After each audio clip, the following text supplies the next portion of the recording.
प्रभु रामचंद्र भगवान पवन सुत हनुमान गुरुवर्य भगवान बाबा की ब्रह्म शांती एकनाथ महाराज की कांसे पाटोळा निलंबर त्याची कटी सूत्र कटार किंकिना ज्वाळा माळा व चित्र ब्रह्मसूत्र सांगद गौरीपुत्र गणपती जगतचालक जगत प्रभू भगवान रामचंद्र जगतचालक जगत ज्यांनी सद्बुद्धी आई साहेब सीतादेवी राम भक्त हनुमानजी गुरुवर्य भगवान बाबा आणि या ठिकाणी सगळे जमलेले माझे रामभक्त आणि माझ्या राम बहिणी यांच्या चरणी विनम्र अभिवादन करून कथेला सुरुवात करतो. संत सज्जना साष्टांग नमन श्रोते जनासी लोटांगण करवय कथा निरूपण ज्ञानदान मज द्यावे प्रभू तुम्ही महेशाची या मूर्ती मी तव दुबळा अर्चित असे भक्ती बोल जरी गंगावती तरी स्वीकारा कारण काय होतं बघायचं माझ्या बहिणी सगळ्या उद्या ऐकायसाठी झाल्या पण आता आमच्या इथं भुईमुग राहिले नाही की इथं पिरीत असली तर काही तर शेंगाच्या रानात जसं याचा गेल्यानंतर सगळं असता म्हणजे गडबड असते आरडाओरड असते तसं बोलायला लागले तो या ठिकाणी बोलण्याचं ठिकाण नाही. माझी हात जोडून विनंती माझ्या बहिणीली बोलू नका रे तुम्हाला भगवान रामचंद्र प्रभूची शपथ आहे. कारण अशा प्रकारे असताना सनिपात विषान्न झालेला लंकेचा राजा रावण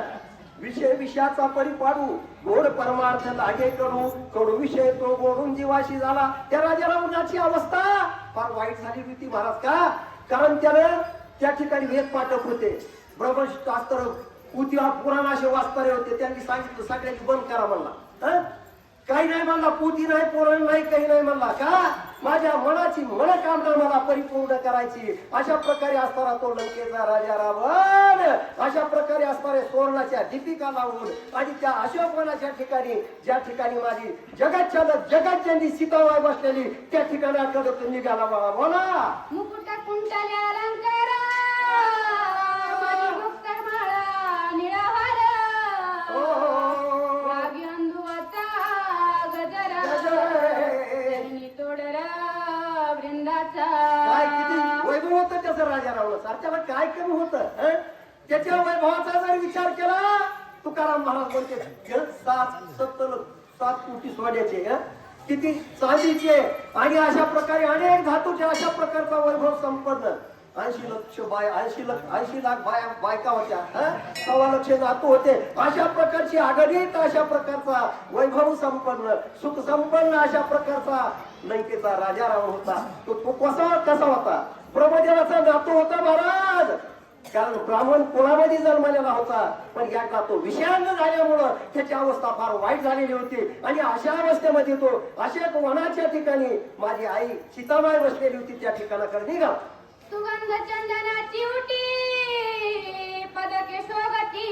दशकंठी खडक वसवणी मुष्टी